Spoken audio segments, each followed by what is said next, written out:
जय हिंद मेरे सभी प्यारे भाइयों को। मैं राहुल एक बार फिर से आप सभी का स्टडी आई में स्वागत करता हूं। तो कैसे हो आप सभी?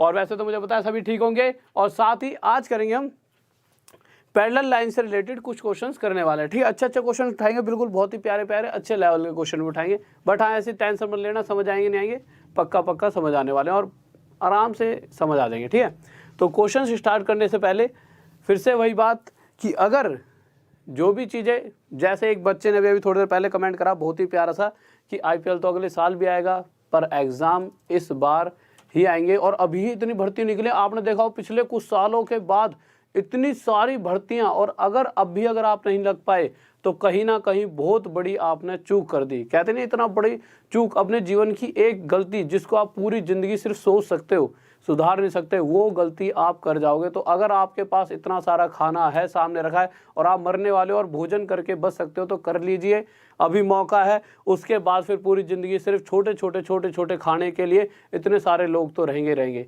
तो भीड़ तो बराबर रहेगी, बस खाना कम हो जाएगा। अभी ज़्यादा है तो सबके हिस्से में आ सकता है। ज़्यादा मेहनत करिए और ये मत सोचिए कि एडवांस पढ़ रहे हैं, अर्थमेटिक, सब कुछ पढ़ो, ढंग से पढ़ो। ठीक है, तो स्टार्ट करते हैं पहले क्वेश्चन के साथ। तो क्वेश्चन देखते हैं। सबसे पहले क्वेश्चन देखने से पहले कुछ चीज़ें जो मैं आपको सिखा देता हूँ, शायद आपको आती भी हो, नहीं आती हो तो फिर भी ध्यान से सुनते रहना। अगर कहीं पर मैं इस तरह से लिख देता हूँ, मैंने 2 लाइनें बना दी, ठीक है, और मैंने इस तरह से एक लाइन खींच दी। सबसे पहले 2 लाइन बना तो दी मैंने, ये तो बताई नहीं है लाइन है क्या। मैंने कहा ये लाइन ए बी है और ये लाइन है सी डी, ये दोनों आपस में पैरेलल हैं। पैरेलल मतलब समांतर रेखाएं हैं। अब पैरेलल से क्या होता है? पैरेलल लाइन का मतलब होता है, अरे तो चल नहीं रहा, दूसरा कहाँ गया? एक सेकंड रुकिए, एक सेकंड रुक जाइए बस। तो पैरेलल लाइन का मतलब क्या होता है? जो कभी भी आपस में एक दूसरे से मिलती नहीं है, कितनी खींचते जाओ कितनी, वो पैरेलल लाइन होती है। ठीक है, अगर मैं इस तरह से जब भी किन्हीं 2 पैरेलल लाइंस को किसी एक लाइन से ऐसे करके काट दूं तो होगा क्या? जो ये वाला एंगल होगा वो हमेशा इस वाले एंगल के बराबर होगा। ठीक है, अब इसका कंसेप्ट भी समझाऊंगा कि ऐसा है क्यों, कि ऐसा होगा क्यों। तो अभी तो बस ये समझ लेते हैं कि एंगल 1 इक्वल्स टू होगा एंगल 2 के। ठीक है, इसी तरह से मैं कहूँ कि एंगल, ये वाला मान लेता हूँ एंगल 3, तो जो ये एंगल है एंगल 3 हो क्या रहा है कि इस लाइन के बाद जो ये लाइन है, यहाँ वाला एंगल इस वाले एंगल के बराबर है। तो इसी तरह से एंगल 3 किसके बराबर होगा? एंगल 4 के। अब आप ये चीज़ सोचोगे कि मतलब ये बिल्कुल एकदम परफेक्ट है कि नहीं, हाँ भाई ये सच है कि नहीं, ऐसा हो सकता है कि नहीं हो सकता। तो आप एक चीज़ हमेशा ध्यान रखना, जब भी 2 पैरेलल लाइंस हो, ठीक है, और इनके बीच में इस तरह से जेड बने, तो ये वाला एंगल और ये वाला एंगल दोनों आपस में बराबर होते हैं। अगर इस कंसेप्ट को भी आप याद रखते हो तो कहीं ना कहीं इन सारी चीज़ों को आपको बार बार याद रखने की जरूरत नहीं है, इसी के हिसाब से आप खेल जाओगे। मैंने आपको क्या बताया कि जब भी 2 लाइन दे रखी हो पैरेलल, तो ये वाला एंगल और ये वाला एंगल आपस में क्या होते हैं? बराबर। ठीक है, तो अगर आप समझना चाहो तो मैं आपको धीरे से एक छोटी सी बात बता सकता हूँ।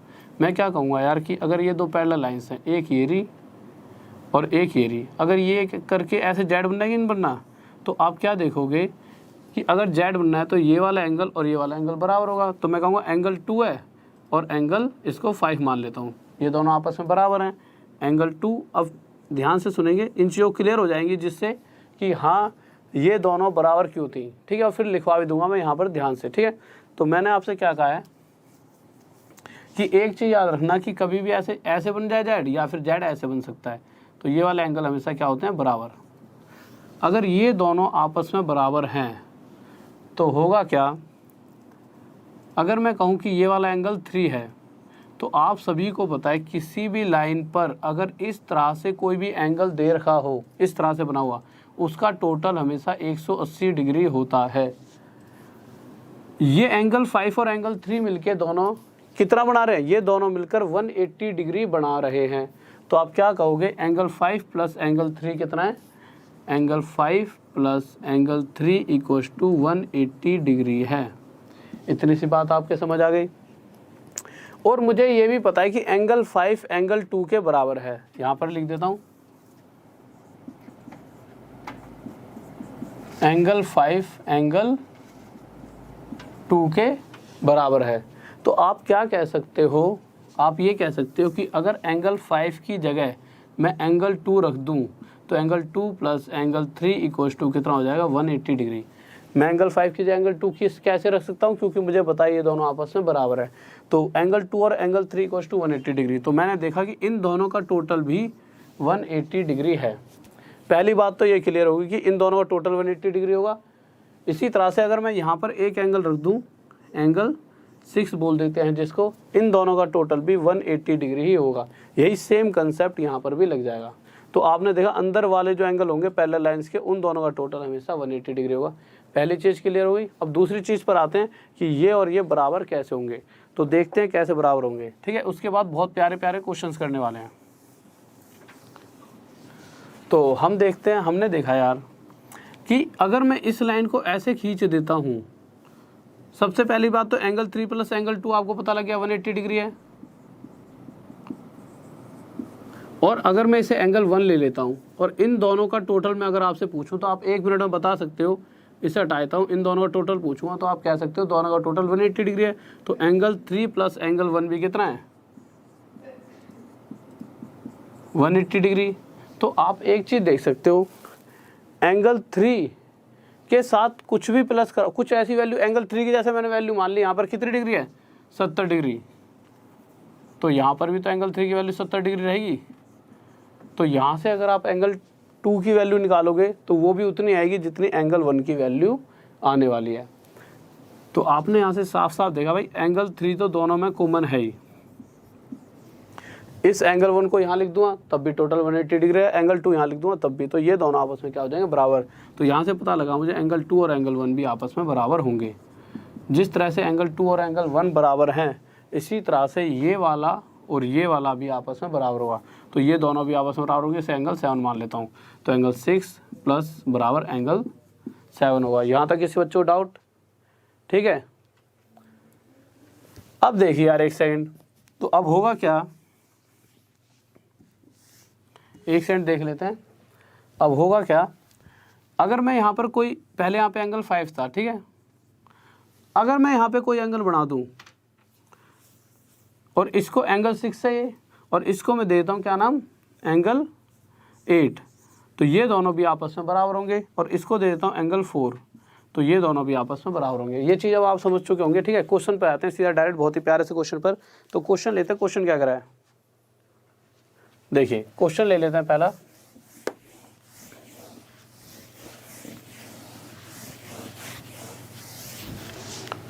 एक चीज़ शायद मैंने इसमें नहीं बताई, हमेशा ये वाले एंगल्स भी आपस में बराबर होते हैं। मैंने बता दिया शायद ये वाले एंगल्स भी आपस में बराबर होते हैं। आप इस तरह से भी जा सकते थे, ये दोनों आपस में बराबर होते हैं और मुझे बताता ये इसके बराबर है, क्यों जेड बनना था ऐसे करके, ठीक है।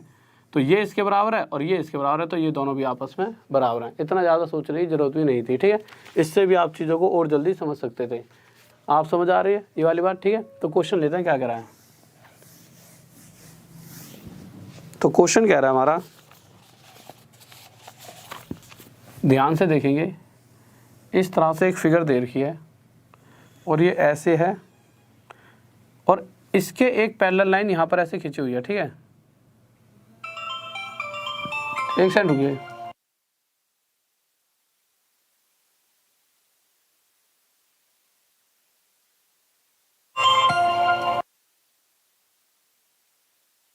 ठीक है, तो देखिए तो होगा क्या, ये वाली लाइन इस तरह से यूं जाकर और ऐसे आके इसको कहीं पर यहाँ पर छुएगी।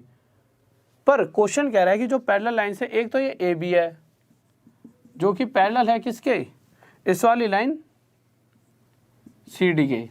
ए बी पैरेलल है सी डी के और सी डी लाइन है कौन सी, ये वाली। और क्वेश्चन में हमें दे रखा है अगर ये वाला कोण 80 डिग्री का है, ठीक है, और ये वाला एंगल y है, ये वाला 120 डिग्री है और ये वाला x है। तो क्वेश्चन कहेगा कि y अगर बराबर है 2x के तो y बताइए कितना होगा। तो जल्दी से बताइए y कितना होगा, जल्दी से बताइए भाई। हाँ भाई जल्दी से,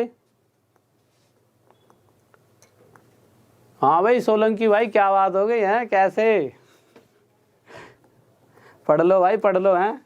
अब तुम यूँ कहो कि भैया सर जी IPL भी नहीं देखने दे रहे और यहाँ पर भी तुम बेटे पढ़ लो, कोई फ़ायदा नहीं है इन चीज़ों का, ठीक है। अब क्वेश्चन पर आओ। तो हमने देखा कि वो हमसे क्या पूछ रहा है, हमसे उसने y पूछा है। अब जब हम इसे निकालने लगेंगे तो हम बस छोटी छोटी चीज़ें ध्यान में रखनी है, बहुत ही छोटा सा क्वेश्चन है, बहुत बड़ा क्वेश्चन नहीं है। आप क्या देखोगे, अगर मैं इसको ऐसे और ऐसे दो पैरेलल लाइन खींचता हूँ तो आप यहाँ से एक चीज़ तो सीख चुके हो कि अगर जब भी दो पैरेलल लाइन के बीच में जेड बनेगा तो ये एंगल और ये एंगल बराबर होगा। तो आप साफ साफ देख सकते हो कि जेड बन कहाँ पर आया, जेड ये गई यूँ बी पर, फिर बी से यूँ मुड़ा आया डी पर और डी से यूँ मुड़ गया, तो एक जेड बनना कि नहीं बनना, साफ साफ दिख रहा है। तो ये 80 है तो ये भी कितना होगा 80 डिग्री, पहली का बात। अगर मैं दूसरी बात करूँ आपसे, अगर मैं आपसे कहूँ कि किसी लाइन पर इस पूरे एंगल की बात की जाए तो कितने डिग्री का होता है 180 डिग्री, और उस 180 डिग्री में से ये वाला हिस्सा 80 डिग्री का होगा तो ये हिस्सा कितने डिग्री का होगा 100 डिग्री का। तो आप देखोगे इस पूरी लाइन पर अगर इस पूरे एंगल की बात की जाए तो ये 180 डिग्री का होगा, जिसमें से ये 80 का, तो ये बचा कुचा कितने डिग्री का होगा 100 डिग्री का। इसी तरह से इस पूरी लाइन पर अगर इस पूरे एंगल की बात की जाए तो ये अगर 120 डिग्री का है तो ये बचा कुचा कितने डिग्री का होगा 60 डिग्री का। अब कोई बहुत बड़ी बात ही नहीं रहेगी, आप x की वैल्यू निकाल सकते हो। कैसे निकाल सकते हो, आप सभी को ये बात पता होगी कि अगर किसी भी ट्रायंगल को, अगर ऐसे ट्रायंगल दे रखा है एक है और मैं कह दूँ इस ट्रायंगल के अंदर ये वाला एंगल 60 डिग्री है, ये वाला 100 डिग्री है, तो ये आपसे पूछूं तो आप 1 सेकंड में बता दोगे। कैसे बता दोगे, आपको बताएं इन तीनों का टोटल 180 डिग्री होगा, उस 180 में से 100 और 60, 160 डिग्री तो ये हट गया, बचा कितना सिर्फ 20 डिग्री। तो ये आ गया हमारा x आ गया 20 डिग्री।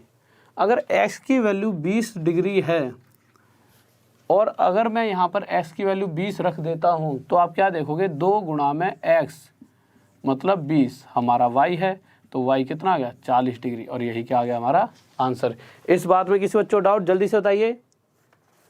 हाँ भाई बहुत बढ़िया, भाई बहुत बढ़िया, शाबाश, हाँ बेहतरीन, गजब, शाबाश। किसी बच्चे को डाउट इसमें जल्दी से बताइए। नेक्स्ट क्वेश्चन की तरफ चलें। ठीक है, बहुत बढ़िया। अब अगले क्वेश्चन को लगाते हैं क्या करा है। तो अगले क्वेश्चन पर आते हैं, जल्दी से इसको मिटा देता हूँ।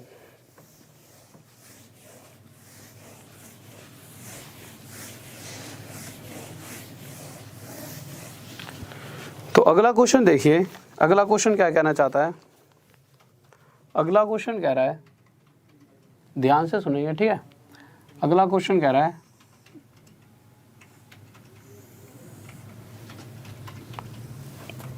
हाँ ठीक है, ABCD एक पैरेललोग्राम है। अरे यार टेढ़ी मेढ़ी कैसे जा रही है लाइनें, एक सेकंड रुक जाओ यार। कह रहा है ABCD एक पैरेललोग्राम है। अब ठीक है, ABCD एक पैरेललोग्राम है। उसके बाद क्या कह रहा है वो कि एक इस लाइन को हमने आगे बढ़ा दिया ऐसे करके और एक यहाँ से लाइन ले गए जो जाकर इस लाइन पर यहाँ पर T पर मिली। अब मुझे एक बात बताइए, सबसे पहले तो इसको हटा देते हैं। ये एक BT लाइन हो गई, तो क्वेश्चन में दे रखा है BT bisect angle B। BT रेखा कोण B को 2 बराबर हिस्सों में बांटती है। बाइसेक्ट का मतलब 2 बराबर हिस्सों में बांटना, तो लिख सकते हो आप BT रेखा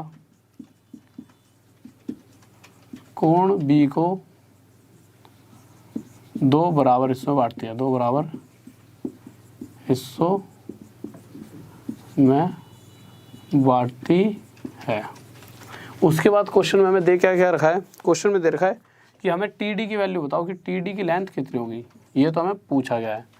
और दे क्या रखा है, AB की वैल्यू हमारे को दे रखी है 16, BC की वैल्यू हमें दे रखी है 48 और हमसे TD की वैल्यू पूछी है। और ABCD हमें पैरेललोग्राम दे रखा है, ABCD इज,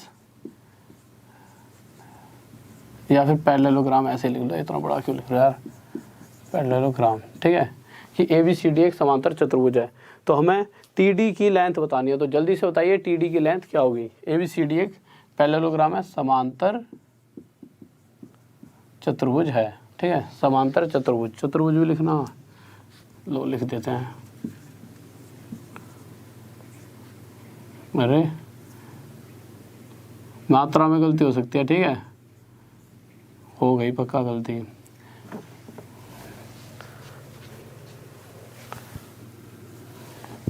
ठीक है, तो जल्दी से बताइए क्या होगा आंसर, जल्दी से बताइए। अरे कहाँ आईपीएल देख रहा भाई मैं यहाँ पे, यहाँ तो बस दोस्तों ने भाई एक दोनों दुनिया की समझ नहीं आ रही, क्या सट्टे वट्टे लगा रहे हैं यार आजकल के टाइम पर। और सट्टे वट्टे में कुछ क्या रखा है, एक तो ड्रीम11 पता नहीं कौन सी ऐप आ गया, बच्चे भी कहते हैं तो लीगल है, ड्रीम11 लीगल है, मतलब कि यार इतने तो बच्चे आजकल इतने बहाने बनाते हैं। क्वेश्चन पर आ जाओ चलो। क्वेश्चन में मैंने क्या क्या देख रखा है, क्वेश्चन में कह रहा है AB 16 है और BC कितने हैं 48। कोई खेलता हो ना ड्रीम11 तो ये मत कहना सर जी को खुद तो आता नहीं है इसलिए ज़्यादा बोल रहे हैं। कोई नहीं भाई, तुम्हारी इच्छा है, खेलते रहो, ठीक है। तो वो कह रहा है कि BC की लाइन दे रखी है 48 और साथ में हमारे को AB दे रखा है, हमारे को ये वाली लाइन दे रखी है AB कितनी 16। अब ध्यान से देखेंगे, क्वेश्चन ने हमसे TD पूछा है।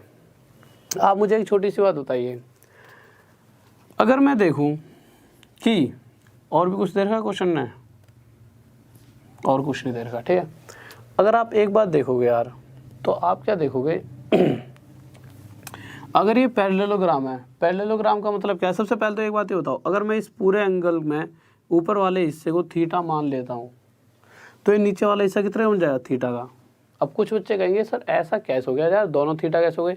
इसलिए हो गए, BT जो रेखा है इस पूरे एंगल को दो हिस्सों में बांट रही है। दो हिस्सों में बांटने मतलब ऊपर और जितना होगा नीचे ही उतना होगा, तो दोनों को मैंने बराबर हिस्सों में बांट दिया। अब मुझे एक बात बताइए, अगर मैं कहूँ ये वाली लाइन और ये वाली लाइन दोनों आपस में पैरेलल हैं और इस तरह से मैंने एक लाइन खींची और यहाँ बन गया क्या हमारा Z, तो आप कहोगे सर ये एंगल और ये एंगल बराबर होगा। और बात भी सही है भाई, अगर पैरेलल लाइंस के अंदर अगर Z बन जाए तो ये दोनों एंगल आपस में बराबर होते हैं। तो आप क्या देखोगे कि अगर AB, इस लाइन की अगर मैं बात करूं, यहाँ से बना देते हैं, एक लाइन तो ये है AB, तो मैंने लिख दिया AB, और एक ही लाइन जा रही है CT। अगर ये एक पैरेललोग्राम है तो ये ऊपर वाली नीचे के पैरेलल है और ये वाली लाइन हमारी इस वाले के पक्का पक्का पैरेलल है। तो आप क्या देखोगे कि अगर AB CT के पैरेलल है तो C अगर ऊपर जाते आते आते आते कभी इससे मिलेगा। जैसे आप इस तरह से देखिए, अगर मैं यहाँ पर लिख दूँ, आप यहाँ पर इसको मिटा दूँ, BT बाइसेक्ट एंगल B, इसको यहाँ लिख देते हैं BT बाइसेक्ट एंगल B। अगर मैं दो लाइनें इस तरह बना दूँ, ये और ये पैरेलल है। पैरेलल का मतलब क्या है कि अगर ये इसके पैरेलल है तो कितनी भी आगे चले ये कभी इसके मिलेगी नहीं। इसी तरह से क्वेश्चन में दे रखा है, अगर मैं कहूँ ये A है और ये B है और मैंने कह दिया ये लाइन हमारी CD है। अब CD को कहीं पर भी ले जाओ इसके पैरेलल ही रहेगी। तो अगर CT भी इसके पैरेलल है AB के, और अगर मैं एक ऐसी लाइन बना देता हूँ यूँ करके जो इसको छू दे तो बन गया Z। कौन सा Z, ऐसे करके ऐसे Z बन गया। तो आप क्या देखोगे, ये वाला एंगल और ये वाला एंगल दोनों आपस में क्या हो जाएंगे बराबर। इन दोनों के बराबर होने का मतलब क्या है, मैंने देखा ये वाला एंगल यहाँ पे थीटा दे रखा है तो ये वाला एंगल भी थीटा हो जाएगा। इसी तरह से अगर मैं यहाँ पे देखूँ ध्यान से तो ये Z बन रहा है, अगर ये थीटा है तो ये भी मेरा क्या हो जाएगा थीटा। इस बात में किसी बच्चों को डाउट, कोई दिक्कत नहीं है, बहुत बढ़िया। अब 1 सेकंड का क्वेश्चन रहेगा, बस ध्यान से सुनना, ख़त्म करते हैं कहानी यहीं पे इस क्वेश्चन की। अब बस मुझे एक बात बताओ, अगर मैं कोई ट्रायंगल ले लूँ ऐसे, ये ले लिया एक ट्रायंगल, ठीक है, और मैंने क्या करा, इसको पॉइंट दे दिया B, इसको दे दिया C और इसको दे दिया T। कहने का मतलब यह है मैंने यही ट्रायंगल ले लिया, कौन सा वाला TBC, ये वाला ट्रायंगल मैंने वहाँ बना लिया और मुझे पता है ये वाला एंगल थीटा है तो ये वाला एंगल थीटा है और ये भी थीटा है तो ये भी थीटा है। और आपको ये बात पता है, बहुत बार बता भी चुका हूँ कि किसी भी ट्रायंगल के अगर दो साइडें या फिर अगर किसी ट्रायंगल की दो एंगल बराबर होते हैं तो उसकी ये दोनों साइडें भी बराबर होंगी। इसी तरह से अगर ये दोनों एंगल्स आपस में बराबर हैं तो BC लाइन और TC लाइन आपस में बराबर होगी। कहने का मतलब सिर्फ इतना सा है कि अगर BC 48 है तो हमारा C से लेकर T तक की लेंथ भी 48 होगी, और अगर C से लेकर T तक की लेंथ 48 होगी तो आपको साफ साफ पता है C से लेकर D तक की लेंथ कितनी है। आपने चेक करा, कहीं नहीं दिख रहा, पर आपको ये पता है कि AB की लेंथ 16 दे रखी है, और पैरेललोग्राम में क्या होता है, आमने सामने वाली साइड्स की लेंथ बराबर होती है। अगर ये 16 है तो इसके सामने वाली ये भी कितनी हो जाएगी, 16। तो आप देखोगे ये हमारी कितनी हो जाएगी, 16। अगर पूरी 48 में से ये नीचे वाला हिस्सा 16 है तो ऊपर वाला बचा हुआ हिस्सा कितना हुआ, सिंपल 48 में से 16। भाई 48 में से नीचे का हिस्सा 16 है तो ऊपर का बचा हुआ कितना होगा, 32। तो यह हमारा आंसर आ गया कि TD की लेंथ कितनी होगी, 32। किसी बच्चों को डाउट जल्दी से बताइए। हाँ भाई बहुत बढ़िया, बेहतरीन, सही बच्चों का आंसर आ रहा है, बहुत बढ़िया, शाबाश। नेक्स्ट क्वेश्चन की तरफ चलें। बहुत ही, इससे भी बहुत ही ज़्यादा प्यारा सा क्वेश्चन लेते हैं हम एक आपके लिए, ठीक है, तो जल्दी से लेते हैं, बहुत ही बेहतरीन सा क्वेश्चन। तो देखते हैं क्या कह रहा है क्वेश्चन, इसको मिटा देते हैं एक बार। तो क्वेश्चन लेते हैं और सभी का आंसर चाहता हूँ जल्दी से आए, ठीक है। एक बार थोड़ी सी हल्की सी इंक डालूँ, बस 1 सेकंड रुक जाना, ठीक है, जल्दी से, जब तक। वैसे आज मैच किसका यार बताना यार एक बार, अगर किसी को पता हो तो। मुझे पता नहीं है IPL में किसका मैच चल रहा है और कौन ड्रीम 11 खेलता है, मतलब ड्रीम 11 में कौन कौन। किसी दिन जब तुम्हारी जॉब लग जाएगी तो किसी को ड्रीम 11 खेलना आता हो तो मुझे बताना यार कैसे खेलते हैं। 200-300 रुपये हम भी कमा ले करेंगे यार, ठीक है। तो क्वेश्चन पे आओ यार, क्या कह रहा है, ठीक है। तो क्वेश्चन पर आए, तो क्वेश्चन देख लेते हैं, यही वाला था, हाँ। तो क्वेश्चन क्या कह रहा है, इस बार एक स्क्वायर दे रखा है, इसको मिटा देता हूँ, ध्यान से बना लेना और कॉपी पेन लेके बैठा करो हमेशा।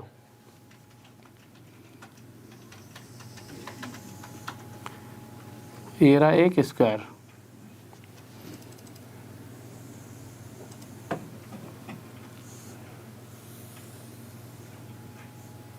ठीक है, स्क्वायर, और हमें क्या दे रखा है, कह रहा है ये ABCD एक स्क्वायर है, ABCD एक स्क्वायर है, इसके अंदर एक इक्विलेटरल ट्रायंगल बना हुआ है। तो हमने एक इक्विलेटरल ट्रायंगल बना दिया इसके अंदर इस तरह से, और इस पॉइंट का नाम है O। तो अब क्वेश्चन हमसे पूछेगा क्या, देखते हैं।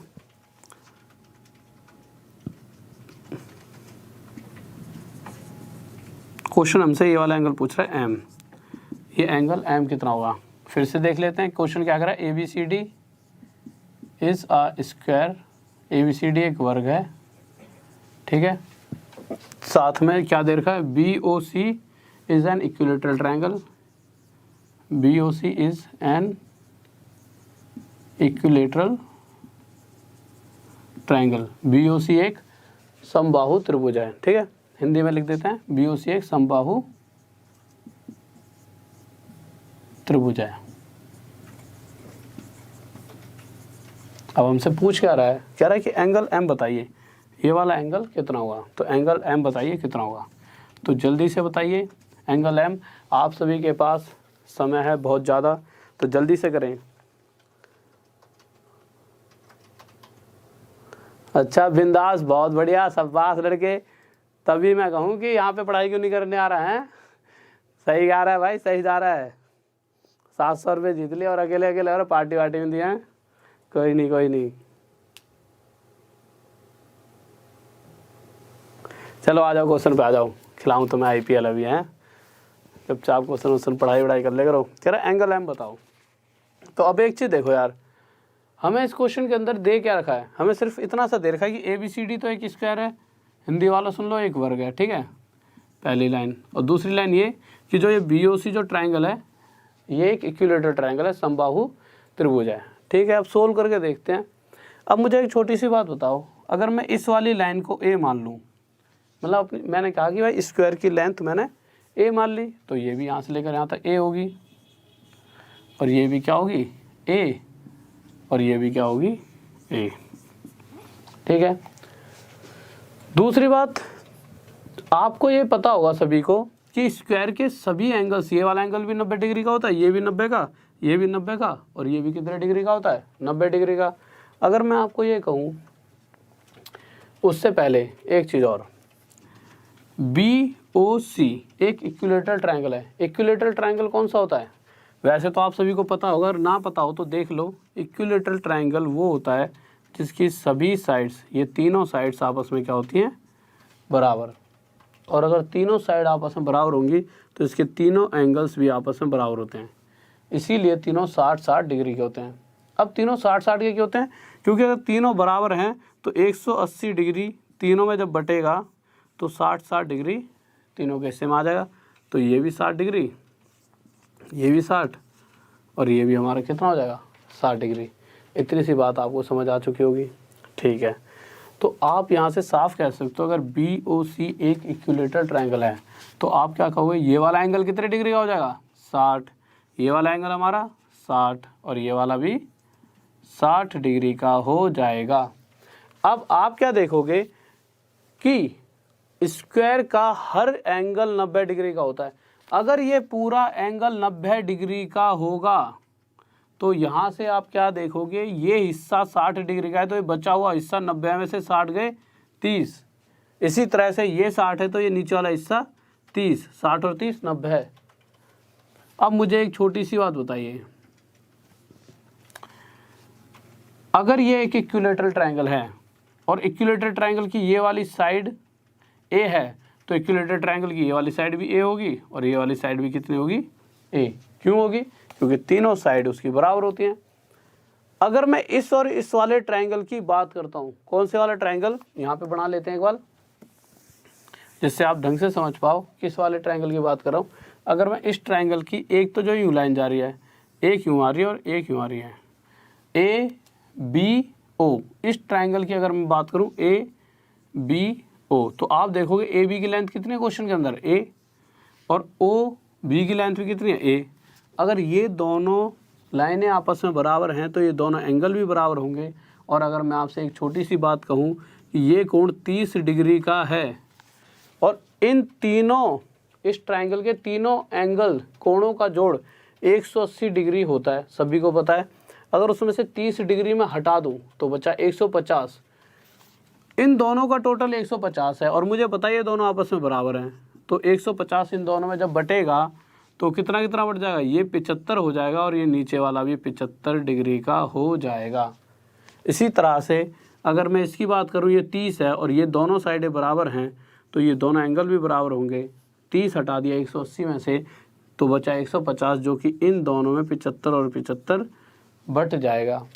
तो अब आप क्या देखोगे, हमें ये एंगल चाहिए और मुझे ये भी पता है कि इसका इसका इसका और इसका टोटल 360 डिग्री होता है। 360 में से 75 और 75 150 और 150 और 60 210। अगर 360 में से 210 निकाल दूं तो कितना बचेगा, 150 डिग्री। और यही हमारा क्या आ जाएगा, आंसर। 150 क्या आ गया हमारा आंसर। इस बात को आप समझ पा रहे हो कि 150 डिग्री हमारा क्या आ गया, आंसर। इस बात में किसी बच्चों डाउट, जल्दी से बताइए। हाँ भाई, हाँ भाई, बहुत बढ़िया, बेहतरीन, गजब, बहुत बढ़िया, शाबाश। किसी बच्चों डाउट इस क्वेश्चन के अंदर? कोई दिक्कत नहीं है, ओके। तो नेक्स्ट क्वेश्चन पर चलें या फिर आज की क्लास को यहीं पर ख़त्म करते हैं, क्योंकि इससे अगला कंसेप्ट इसी पर बेस्ड है, वो थोड़ा सा, पर उसमें बहुत सारी चीज़ें और समझानी पड़ेगी। तो मैं क्या सोच रहा हूँ, इस क्लास को यहीं ख़त्म करते हैं।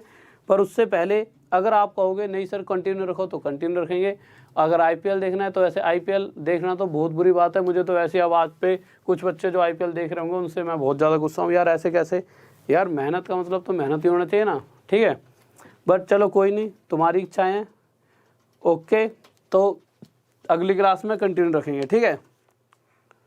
तो करते हैं फिर, देखो आज 1-2 दिन और IPL देखो, मैं बहुत अच्छी अच्छी चीज़ें कर लाऊंगा। जो IPL देखेगा उसका ही नुकसान है, बस क्या होगा, जो IPL नहीं देखेगा अभी पढ़ लेगा। मैं नहीं कह रहा मत देखो यार, देखो, कोई चीज़ें अच्छी है, एंटरटेनमेंट, खुशी के लिए हर चीज़ करो, बट वो खुशी एक वक्त पे अच्छी लगती है, ठीक है। ऐसी खुशी जब आपके पेरेंट्स भी आपके साथ बैठे और उस टाइम वो भी खुश हो और वो भी देख रहे हो। आज का टाइम क्या होगा, तुम कहीं किसी PG में रह रहे हो, किसी रूम में रह रहे हो, वहाँ पे देख रहे हो फ़ोन वगैरह में अकेले बैठ के, उसका भी कोई मज़ा थोड़ी है।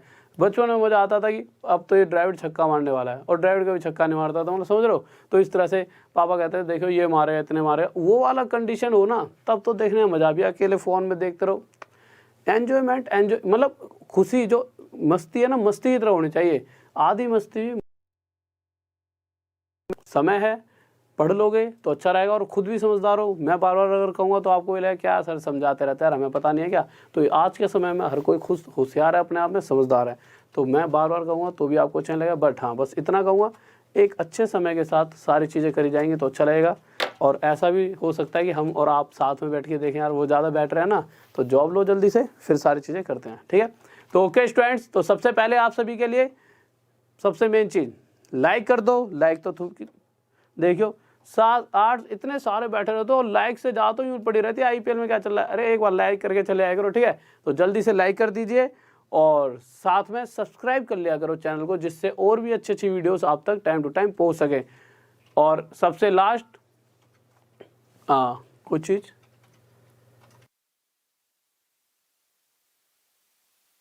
और सबसे लास्ट वही सबसे प्यारी चीज़, जय हिंद जय भारत।